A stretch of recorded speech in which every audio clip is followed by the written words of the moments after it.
ভিড় জমাচ্ছে বা দুধের মাছি বলে আমরা যাদেরকে আখ্যায়িত করছি, তো তাদেরকে দল মূল্যায়ন করবে না। আমাদের আসলে কেউ নাই, বুঝছেন, আমাদের জনগণ আছে আল্লাহর রহমতে। 2 মাসের বাচ্চাকে রেখে দলকে যেভাবে আপন করে নিয়েছিলাম, শেরপুর জেলা মহিলা দলের সিনিয়র যুগ্ম সাধারণ সম্পাদিকা, শেরপুর জামালপুর সংরক্ষিত নারী আসনে একজন এমপি প্রার্থী।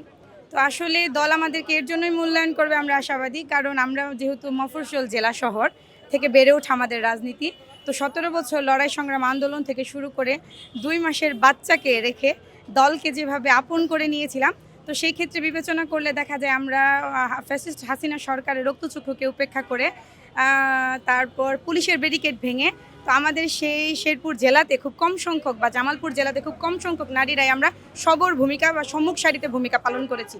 তো সেই দিক বিবেচনা করলে দেখা যায় যে আমাদের দল আমাদেরকেই মূল্যায়ন করবে, কারণ দল 17 বছর ক্ষমতার বাইরে থেকে অবশ্যই এখন যারা সুদিনের ভিড় জমাচ্ছে বা দুধের মাছি বলে আমরা যাদেরকে আখ্যায়িত করছি, তো তাদেরকে দল মূল্যায়ন করবে না। যারা তৃণমূলে বেড়ে ওঠা, মাঠের যারা রাজনীতি করে যারা সবর ভূমিকা পালন করেছে, তাদেরকে এই দল সর্বোচ্চ ভূমিকায় মানে এগিয়ে দিবে। এটি আমাদের দাবি, এটি আমাদের আশা। আমার যেরকম তৃণমূলে কাজ করার অভিজ্ঞতা আছে এবং সেই সাথে আমরা কর্মীদের এক করা এবং আমরা আমাদের যে নির্বাচনী এলাকা ছিল, আমার আব্বারের নির্বাচনী এলাকা গোলাপগঞ্জ বিয়ানীবাজার, ওখানে আমি অনেক দিন ধরে কাজ করেছি এবং মানুষের সাথে উঠা বসা করেছি, একদম তৃণমূল লেভেলে কাজ করেছি, তো প্রচুর গণসংযোগ করেছি, তৃণমূলের কাজে অভিজ্ঞতা আছে এবং আমি আশা করবো ইনশাল্লাহ আমি যদি মনোনয়ন পাই দল থেকে, তাহলে দলের হয়ে আমরা দেশের জন্য কাজ করতে চাই। আমি স্পেশালি সুযোগ পেলে কাজ করার নারী এবং শিশুদের নিয়ে কাজ করতে চাই। আমার তৃণমূলের কাজে অভিজ্ঞতা আছে এবং আমার যে দুটো বিষয় বিশেষ করে কাজ করার ইচ্ছা আছে, নারী এবং শিশুদের নিয়ে, ওটা নিয়ে কাজ করার আমার অভিজ্ঞতা আছে। আমি একটা ফাউন্ডেশনের উপদেষ্টা হিসেবে আছি, ইটস হিউম্যানিটি ফাউন্ডেশন। এটা সারা বাংলাদেশে 13টা স্কুল চালায় এবং সুবিধাবঞ্চিত শিশুদের জন্য স্কুলের শিক্ষার ব্যবস্থা করে এবং আমি নারী উন্নয়নেও ঢাকা থেকে কাজ করি। তো আমি চাবো আমার এই অভিজ্ঞতাগুলো থেকে কাজে লাগাতে, ইনশাল্লাহ যদি দলীয় মনোনয়ন পাই এবং সংসদে যাওয়ার সুযোগ পাই, সেই সাথে আমি আমার এলাকাবাসী গোলাপগঞ্জ বিয়ানীবাজারবাসীদের ওনাদের যে সমস্যাগুলো ওগুলো তুলে ধরতে চাই। উপজেলার চেয়ারম্যান ছিল, তাকে 2010 সালে 8ই অক্টোবরে আওয়ামী লীগ বাহিনীরা পিটিয়ে হত্যা করে।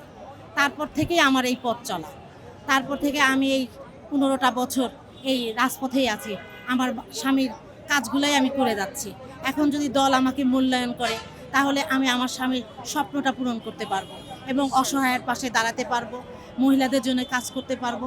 এটাই আমার চাওয়ার। আমার বিশ্বাস আমার প্রধানমন্ত্রী আমাদের প্রতি মূল্যায়ন করবে। আমাদের আসলে কেউ নাই, বুঝছেন, আমাদের জনগণ আছে আল্লাহর রহমতে।